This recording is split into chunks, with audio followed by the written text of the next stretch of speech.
Yeah, hi everybody. So my name's Toby. Oh, thank you. Down, right? Yeah. Right. I'm going to talk to you guys about scaling up data access at Roblox. So to start off, let me introduce myself. My name's Toby. I'm a principal engineer on the application platform team.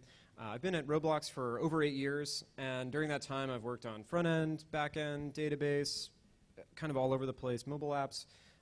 So I've been involved in a lot of different pieces of the company as it's changed around, and I've always been fascinated with database, so I'm going to talk about that a little bit today. One of the things people ask me is, what was Roblox like when I joined? And I have an old picture here from our office back in downtown San Mateo.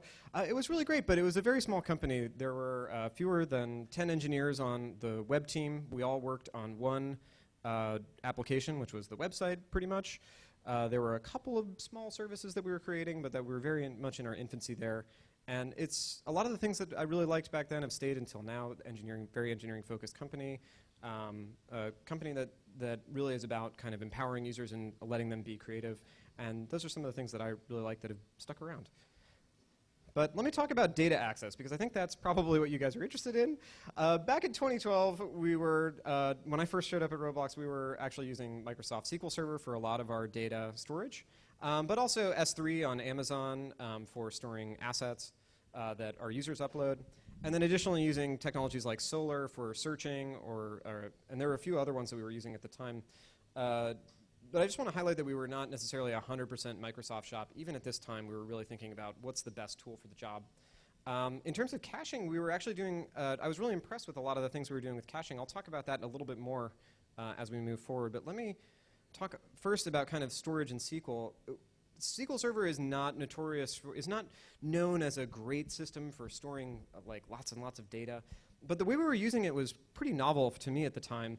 We were using it a lot more like a NoSQL database. There were no joins between tables. We only used stored procedures, so we were really restricting the access and the different access patterns that you could use for the data.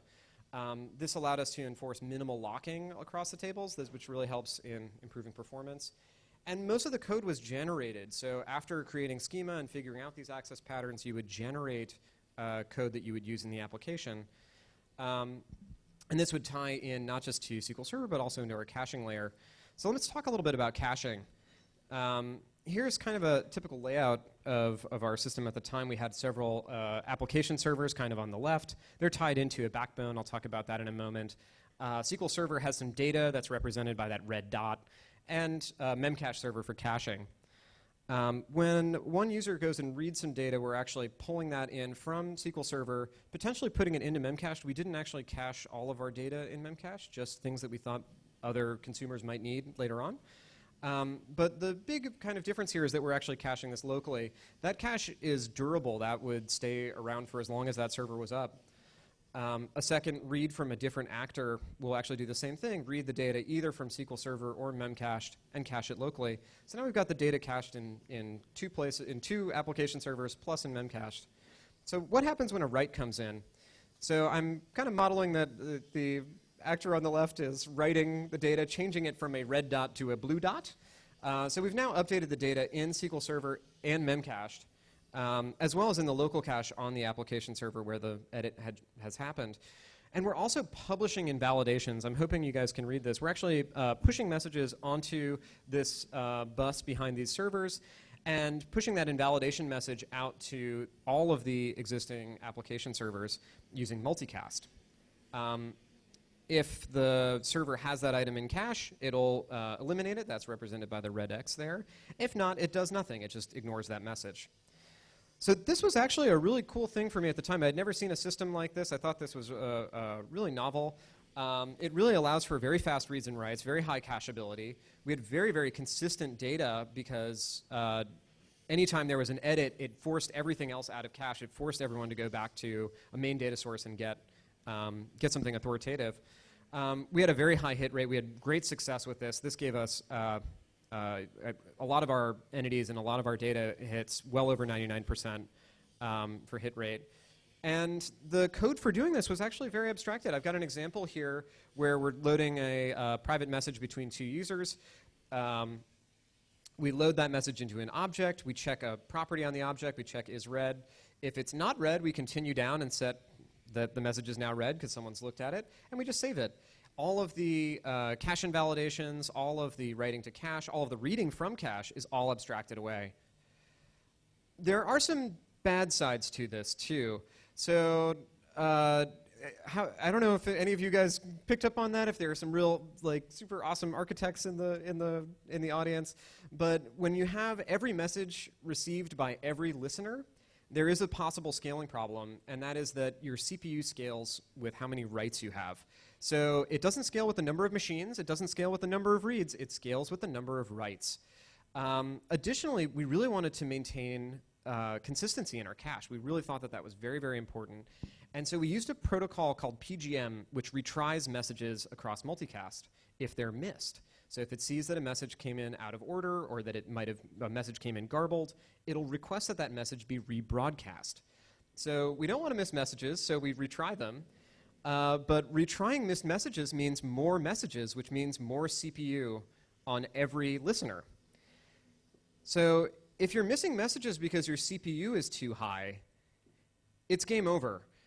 There is nothing you can do. This is a cascading failure. CPU on all of your servers will eventually rise up to 100% and everything shuts down. You basically have to shut everything down, start it over. And this actually happened to us in 2012, just coming up on Christmas. So we were really frantic trying to figure out how to fix this. What we wound up doing a lot in 2012, and then we actually continued using the system in spite of all these problems for several years after that. But a lot of what we wound up doing was just removing message volume, just reducing the number of writes that we were putting onto the system. We also created just a separate network in our data center. Because we were able to kind of control our data center a lot more, we created a separate network just for multicast so that if one server is getting DDoSed by, for instance, some malicious user, that does not necessarily spike CPU on that server and take down the entire platform. It just spikes CPU on that server, and eventually we shut them down. Localized invalidations was another innovation that we had where we were really focusing on encapsulating who should receive those messages. Instead of saying every listener should receive every single message, we kind of narrow the scope of where those messages go based on who we think is actually concerned with those entities. A couple takeaways from this: we acquired a deathly fear of high CPU on all of our servers. This kind of kept us always having a huge amount of headroom, like 5 to 10x headroom on every server, just because we were so scared of this. And this kind of benefited us later because we actually started growing. We needed those CPU cycles, and we were always kind of ready to provision a lot more equipment. Additionally, this is when we started thinking about services that encapsulate data access. And really breaking that out and separating that out, mainly to kind of address these multicast problems, but also we started realizing that that had other architectural benefits. So fast forwarding to 2016, we've started kind of building out these services. We're really focusing on kind of encapsulating a lot of the back-end, encapsulating a lot of the data access into services. We're also starting to experiment with other data stores, including DynamoDB. We're still a major consumer of DynamoDB on Amazon. Particularly because we started bumping up against kind of some of the scaling limits of SQL Server. Additionally, we've gotten rid of Solr. We're using Elasticsearch, always kind of keeping an eye out for new technologies. We start using Redis as an example. And we've actually migrated at this point from multicast invalidations to using Redis PubSub for invalidations. So I'll talk about that in a moment. So going back to caching data, this looks very similar to the other diagram, except I've replaced our backbone there with a Redis cluster. When a read comes in, we're reading it from SQL Server. We're potentially putting it in memcached, but we're subscribing to a topic in Redis about that item to say, hey, I'm storing these. You might need to tell me what's going on. Similarly, we have another write. It's also subscribing to a topic in Redis. When a write comes in, we again update the cache, we update the database, we update memcached, and we publish an invalidation out to the Redis cluster. That results in Redis publishing that same message to all the subscribers who actually do have that item in cache, and those subscribers remove it. This does mean that there's no messages going to the server that doesn't have any data there in the middle, which is a big advantage. We now have scoped the invalidations to only going to the machines that actually care. There are some trade-offs here.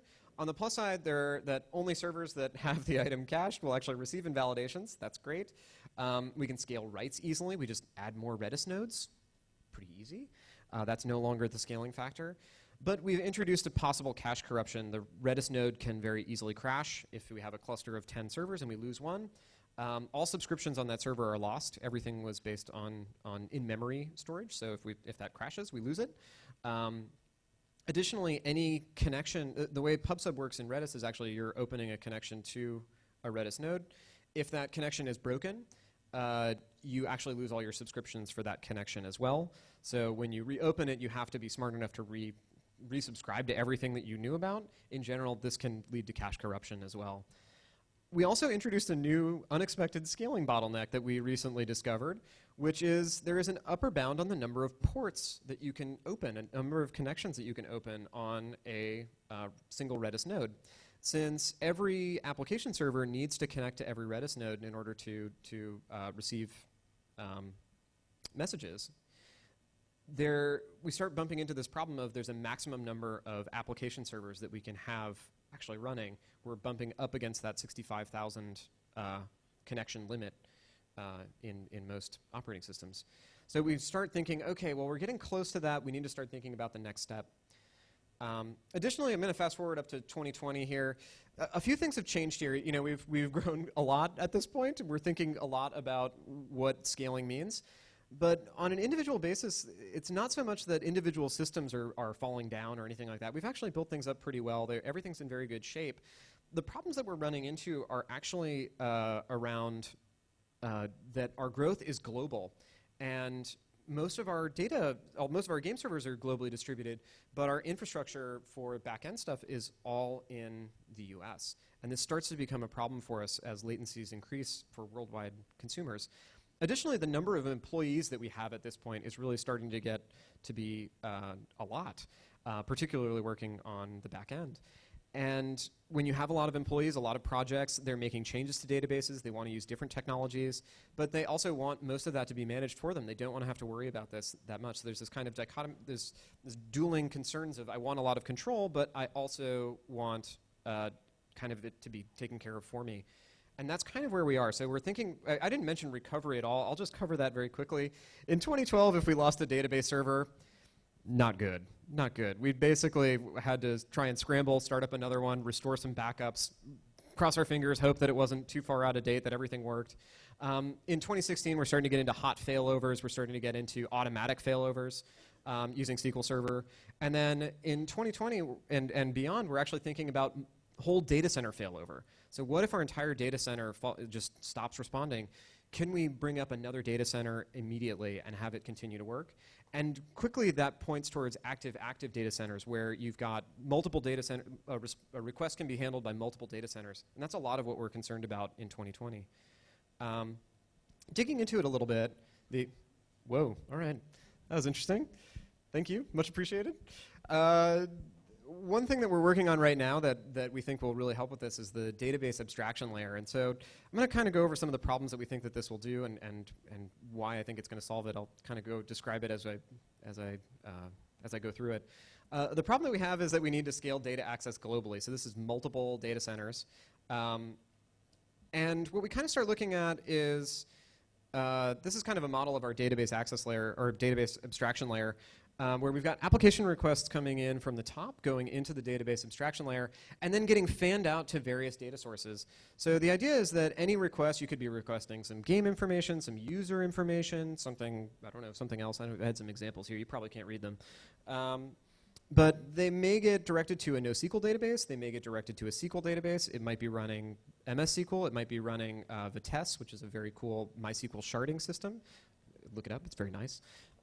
Could be talking to Dynamo, could be talking to Cassandra, it doesn't really matter. The database abstraction layer is kind of routing those requests for you to the right data source.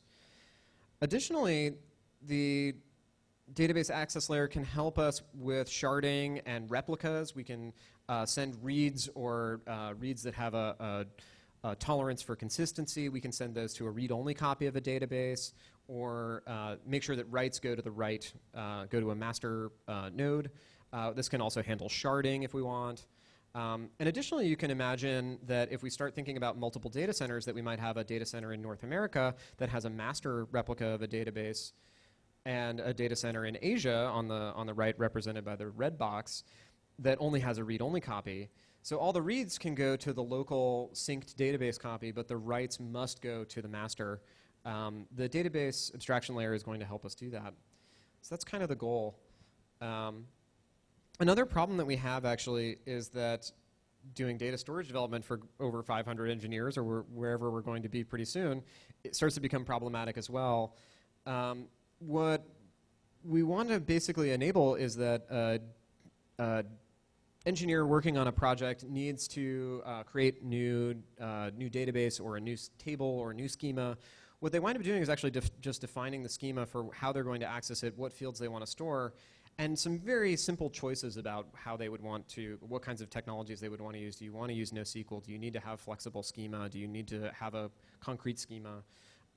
Additionally, they would actually program their business logic at this point. And on compilation, we would kind of build the service that they're going to actually use that includes kind of generated code for the API that the business logic is going to use.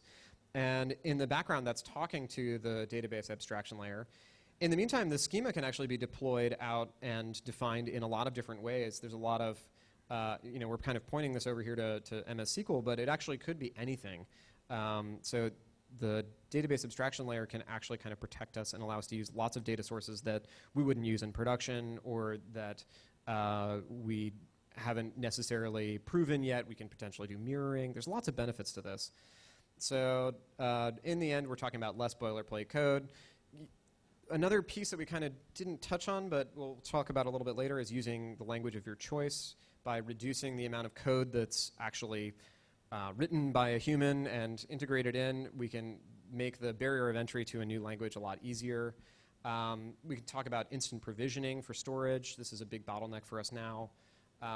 And self-service provisioning for production, saying I need this many servers, I need these kinds of scale.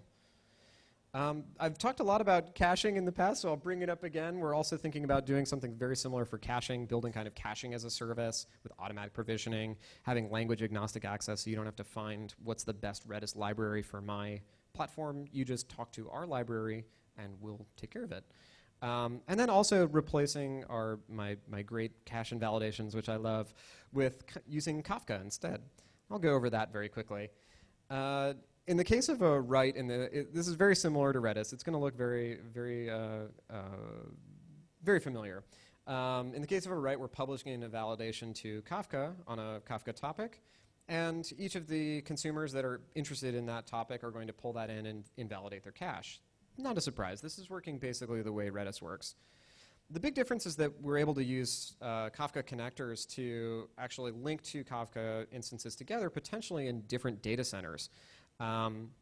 This is a really big improvement. We can now invalidate cache and keep caches much closer to the consumer's geography, and hopefully maintain that consistency.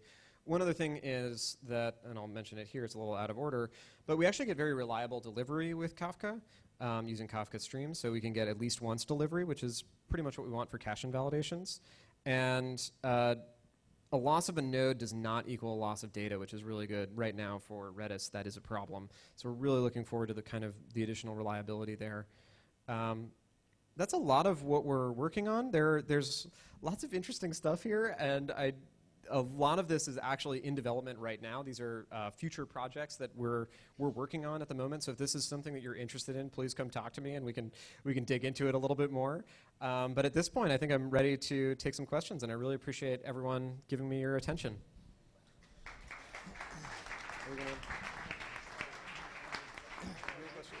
Great. We're going to take a little break, a question break. So anyone have questions? We're going to go over there and give you the mic. Oh, yes, I should mention that. Asking a question, a good question. We are giving out toys. Thank you, Toby. It's great to learn how you guys are planning for 2020. So my name is Wade from Uber, and I want to ask, when you do this, you write and you fan out to others, do you have a scenario like you want to fetch back those data from, because you have one data center, you write it, right? That's the master. But you will have multiple like read from. So we faced actually one issue during our development is that you may want to sync, when you have a new version of the software, you may want to sync two databases together. Then you write to one place. You try to sync some data. When you read it, you will read from the reader only, right, from the slave. Mm-hmm. But the slave has a delay. How do you handle that scenario? Have you thought about it? We have. I think a lot of what we're thinking about right now is how do we kind of add tolerances into our system to make it so that that's reasonable to do. I do think that is something that we have to kind of figure out. We've contemplated doing, for instance, quorum kind of rights where you've got multiple masters and a certain number have to have the data available. But I think we are going to be kind of going, at least to start with, just a single master and thinking about doing, just allowing synchronization to go through, and we'll see how it goes.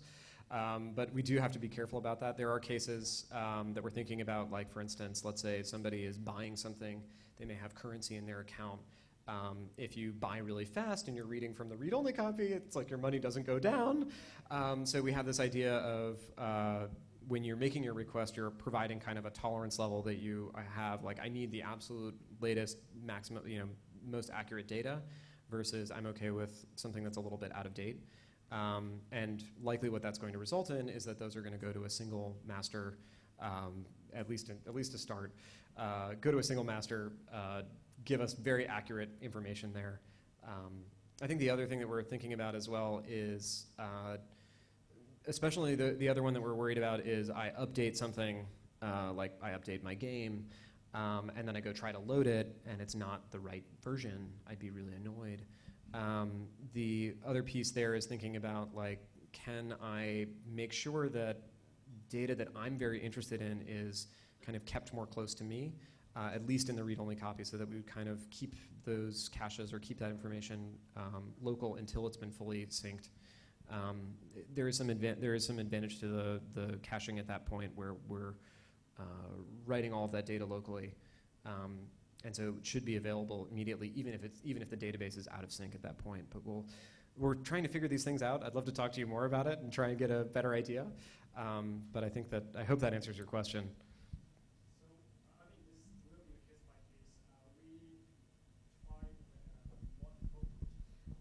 Yeah, as I said, it's case by case. So we've done like multiple ways to solve different issues for this one. But it was at one point it was a big headache. Yeah. Well, I believe it. Again, I do believe there's a lot of smart people working on it. And again, if you really think that you can help us out on this problem, I'd really appreciate it. Any other questions?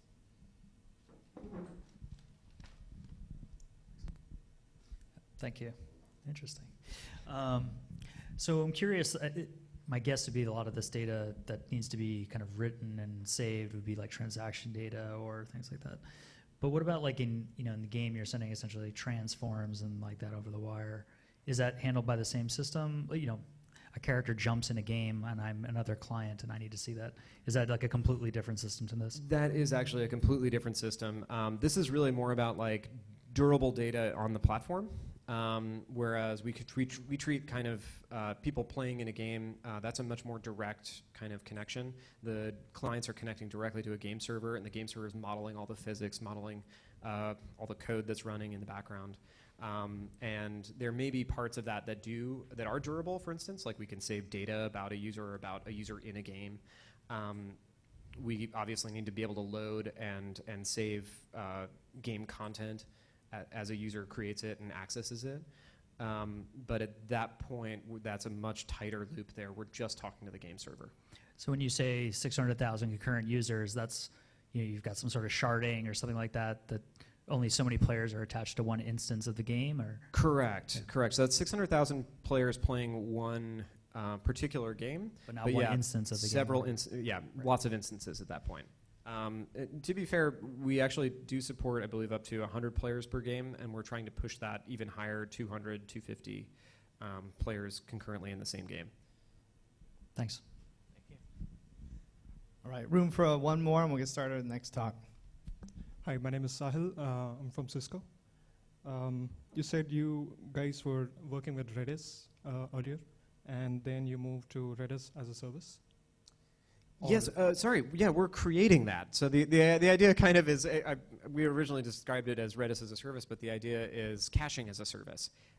Hopefully underneath, we're planning on using Redis to start, but we might move to some other technology afterwards. Right. So the earlier bottleneck that you had was the scale limit for the number of connections per node. You don't have it anymore, or how did you really solve that issue? That's an excellent question. So particularly for PubSub, connections are really, really important, and there's not really a great way to scale it otherwise. But Redis as a cache, you actually can use proxies for that to increase your connections. So you can use fewer connections that are multiplexing lots and lots of other connections underneath. And that's going to be our solution, I think, for kind of handling that for the caching scenario. For PubSub, because it is very connection specific, there really isn't any way out of that limit. So I think the solution out is using Kafka rather than Redis, or do you use a combination of Redis and Kafka? I think we're likely going to use a combination, honestly. I think the problem that we have with Redis is not Redis as a cache, it's Redis as a message passing system for us at least for that kind of scale of messages. For other cases, we are actually still using it. I think one example is for chat messages, being able to notify different players, hey, you've got a new chat message. I believe that all is still using Redis PubSub, but it's a much smaller number of consumers. Like I mentioned, chat might be, I don't know, let's say 20 servers. That's not a lot of connections, actually. Even if each one has 200, oh, great, not a huge number of connections. If you're talking about a huge number of consumers that are all trying to connect to the same cluster, this starts to become a problem for us. Okay, and just one last question. What's a typical hardware configuration like? If you have, say, and I understand it's a very generic question, but if you have to support, say, 1 million users? Oh boy, I'm not totally sure on that one. Actually, that's a little getting out of my expertise. I'll see if I can find someone who can help you out with that. Sure, thank you. Thanks again.